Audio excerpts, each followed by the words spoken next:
మీరు ఖచ్చితంగా ఉంటారు. ఎందుకంటే లేదుగా సిగ్గు శరం. కాస్త కూరల్లో ఉప్పు కారం ఎక్కువ వేసుకుని తినోదునా రోషం అనేది ఒకటి వస్తుంది.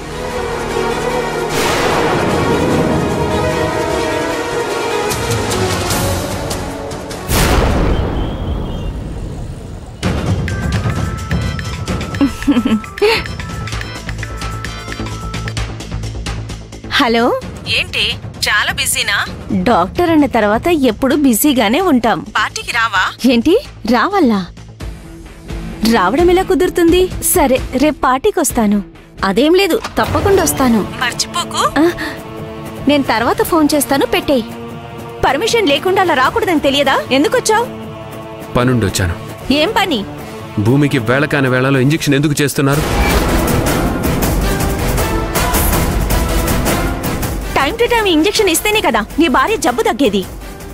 ఇప్పుడు అవసరం ఏముంది? పేషెంట్ కి ఎప్పుడు ఏమేం మెడిసిన్స్ ఇవ్వాలని నాకు తెలుస్తుందా, మీకు తెలుస్తుందా? ఇలా ఎన్ని ఇంజెక్షన్స్ ఇస్తారు? దానికొక కోర్సు ఉంటుంది. ఆ కోర్సు ఫాలో అవుతూ ఇస్తున్నాం. ఏదో మాకు తెలియనట్లు ఎందుకు ఇస్తున్నారు ఏంటి అని అడుగుతారేంటి? పక్కనే ఉండి పేషెంట్ చూసుకోవాలే కానీ ఇలా వచ్చి ప్రశ్నించకూడదు.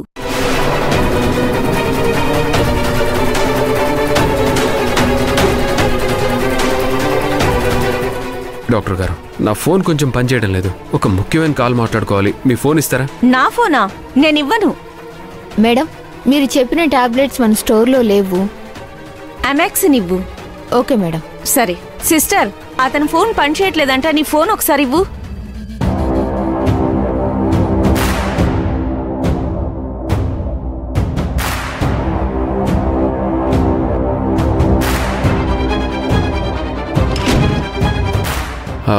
హలో, అరే సతీ, అదంతా చూసుకోరా.